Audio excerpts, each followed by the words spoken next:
থাকি। আধ্যাত্মিক চেতনার মাধ্যমে এখানে আরোগ্য লাভ করে তোলার একটা প্রয়াস করা হয়। এখানে স্পিরিচুয়াল এবং প্যারানর্মাল রিসার্চও করা হচ্ছে। বিভিন্ন দেশ বিদেশ থেকে সায়েন্টিস্টরা আসছেন এবং প্রমাণ সাপেক্ষ হিসেবে আমরা ভিডিও প্রজেকশনের মাধ্যমে সবকিছু তুলেও ধরছি।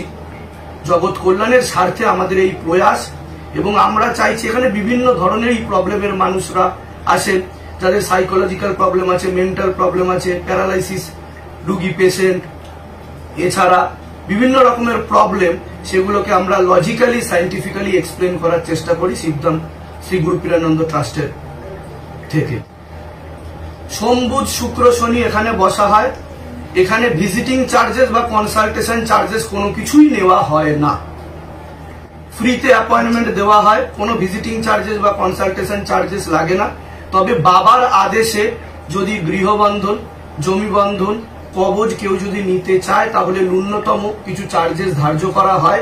সেটা যদিও তাদের ব্যক্তিগত ব্যাপার, এখানে কোনো রকম ভাবে ফোর্সও করা হয় না কাউকে নেওয়ার জন্য।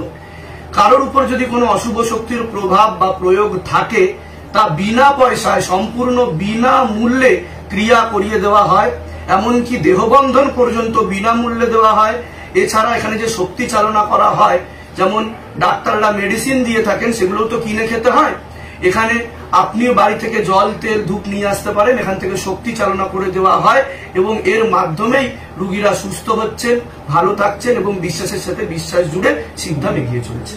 বছর হয়নি, 3-4 বছরই হয়েছে। লাস্ট 1 থেকে 1.5 বছরের মধ্যে শিবধামের গ্রোথ খুব বেশি মাত্রায় হয়, কারণ বেশ অনেক কিছু কেস এখানে আসে, বড় বড় case. More than 300 cancer patient এখানে এসে কিওর হয়েছে, সুস্থ হয়েছে, এবং যেটা আলোড়ন সৃষ্টি করেছে বিভিন্ন জায়গায়, দেশে বিদেশে, পশ্চিমবঙ্গে, বাংলাদেশে এবং বিভিন্ন স্টেটে।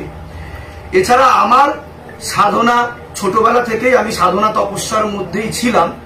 এটা আপনি যেহেতু শুরু করলেন অ্যাস্ট্রোলজিক্যাল দিক দিয়ে বললেন, অ্যাস্ট্রোলজি উঠে আসছে অ্যাস্ট্রোনমি থেকে, যেটা একটা বিজ্ঞান। কিন্তু অ্যাস্ট্রোলজির আগেই কিন্তু আমি স্পিরিচুয়াল সায়েন্সকে বেশি গুরুত্ব দিই, এবং এই স্পিরিচুয়ালি কিন্তু সবার আগে আমি মানুষদেরকে ট্রিটমেন্ট করে থাকি। এছাড়া কেউ যদি তার গ্রহ নক্ষত্র তারাগণের বিষয়েও জানতে চায়, সেটাও এখানে বলে দেওয়া হয় বিজ্ঞানসম্মত ভাবে। মূল কাজই হচ্ছে স্পিরিচুয়ালি হিলিং, মানে আধ্যাত্মিক চেতনার মাধ্যমে কাউকে আরোগ্য লাভ করা। এবার কথা হচ্ছে, আপনি যদি প্রশ্ন করেন যে আপনি আধ্যাত্মিক চেতনার মাধ্যমে কিভাবে আরোগ্য লাভ করাতে পারেন, আমাদের যেরকম স্থূল শরীর আছে সেরকম আমাদের সূক্ষ্ম শরীর আছে। যেমন এই বিজ্ঞানকে দুটো ভাগে ভাগ করা যেতে পারে, একটা জড়া বিজ্ঞান, একটা পরা বিজ্ঞান। মানে একটা ম্যাটেরিয়ালিস্টিক ওয়ার্ল্ড সায়েন্স, যেটাকে ধরা হচ্ছে একটা স্পিরিচুয়াল সায়েন্স। তো আমাদের সূক্ষ্ম শরীরের 7টা চক্র আছে, মূলাধার চক্র থেকে আজ্ঞা চক্র হয়ে সহস্র চক্র অবধি আছে। আমি খুব সহজে বলবো, খুব বেশি কমপ্লিকেটেড করব না বিষয়টা। জেনারেলি এই 7টা চক্রকে এক একটা gland, so called modern medical science এক একটা গ্ল্যান্ডের নামে চেনে। যেমন ধরুন বিশুদ্ধি চক্র গলায় থাকে, তাকে থাইরয়েড গ্ল্যান্ড বলা হয়। এছাড়া পিটুইটারি গ্রন্থি বা পাইনিল গ্ল্যান্ড, একে আমরা আজ্ঞা চক্র বলি বা থার্ড আইও বলা হয়, যেটাকে সিট অফ সোল বলা হয়, যেখানে আত্মা প্রবেশ করে এবং পুরো শরীরে ব্যাপ্ত হয়ে পুরো শরীরকে নিয়ন্ত্রণ করে। তো এই চক্রে বিভিন্ন রকম সমস্যা তৈরি হয়ে যায় বিভিন্ন কারণবশত। কিছুটা কর্মের উপরও নির্ধারিত এটা থাকে, আমাদের দৈনন্দিন জীবনে আমরা কিছু ভুল কর্ম করি। আবার কিছু থাকে তন্ত্র মন্ত্র, জাদুটোনা, ক্ষতির প্রভাব প্রয়োগের কারণেও। তো এটা আমরা স্পিরিচুয়ালিও এখানে হিলিং করা হয়, এবং এখানে যোগ সাধনা, তপস্যা মাধ্যমে এবং চ্যান্টিং এর মাধ্যমেও তাদেরকে একটা পথের দিশা দেখানো হয়। তার ফলে তারা ধীরে ধীরে সুস্থ হয়ে ওঠে এবং সুস্থ স্বাভাবিক জীবন একটা পেতে পারে। মানে যে প্রসেসটা শিবধাম করে থাকে তা হচ্ছে, যারা প্রেত লোকে আছে, যেমন সবকিছুই নির্ধারিত মুক্তির উপর, স্যালভেশনের উপর।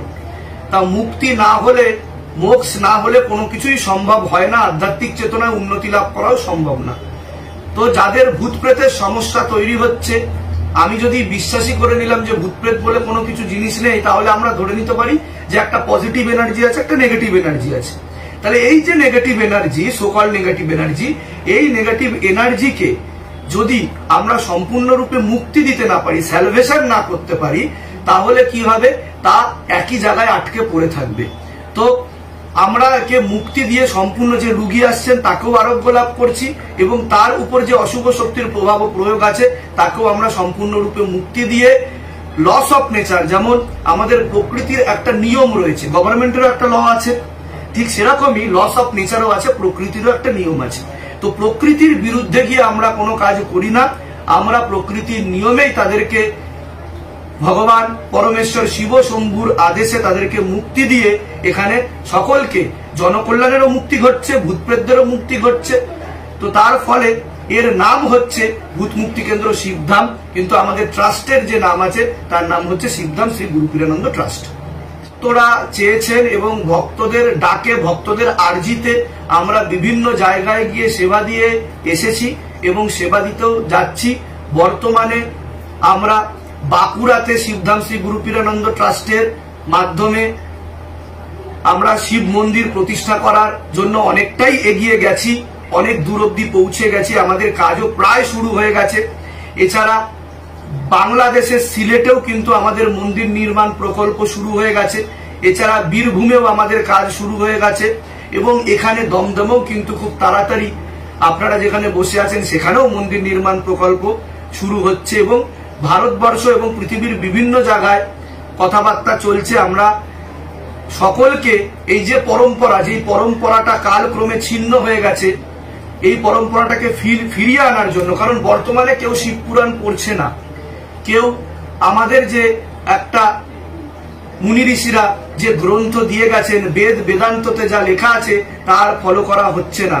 তো তার ফলে সেই পরম্পরাটাকে বজায় রাখার জন্য, ফিরিয়ে আনার জন্য শিবধামের এই প্রয়াস, এবং আমরা মন্দির করছি, এবং বাঁকুড়াতেও ক্যান্সার হসপিটাল তৈরি করার আমরা প্রয়াস করছি, যাতে ক্যান্সার হসপিটাল তৈরি হয় ওখানে, এবং আমরা স্পিরিচুয়ালি সেখানে হিলিং করার চেষ্টা করব সকল ভক্তদের এবং পেশেন্টদের। দমদম জাংশন, সকলেই জানে দমদম জাংশন একটাই আছে। তো আপনারা বনগা লাইন থেকে আসতে পারেন এবং যে কোনো জায়গা থেকেই আপনারা আসতে পারেন। এখানে মেট্রো অ্যাভেলেবেল আছে, মেট্রো থেকেও আপনারা আসতে পারেন। দমদম জাংশনে নেমে আপনাকে আসতে হবে শেঠবাগানে, শেঠবাগান আদর্শ বিদ্যা মন্দির হাই স্কুলের অপোজিটে আপনারা চলে আসবেন। আমি অ্যাড্রেস বলে দিচ্ছি, 135/5 শেঠবাগান রোড, দমদম, কলকাতা 7,30,000। এছাড়া যারা ওলা বা উবেরে আসতে চাইছেন তারা ডিরেক্ট আপনারা গুগল ম্যাপে গিয়ে ভূত মুক্তি কেন্দ্র শিবধাম মারলেও সেখানে আপনারা ন্যাভিগেশন পেয়ে যাবেন, লোকেশন পেয়ে যাবেন, তার মাধ্যমে সহজেই আপনারা পৌঁছে যেতে পারেন, কোনো রকম অসুবিধা হবে না।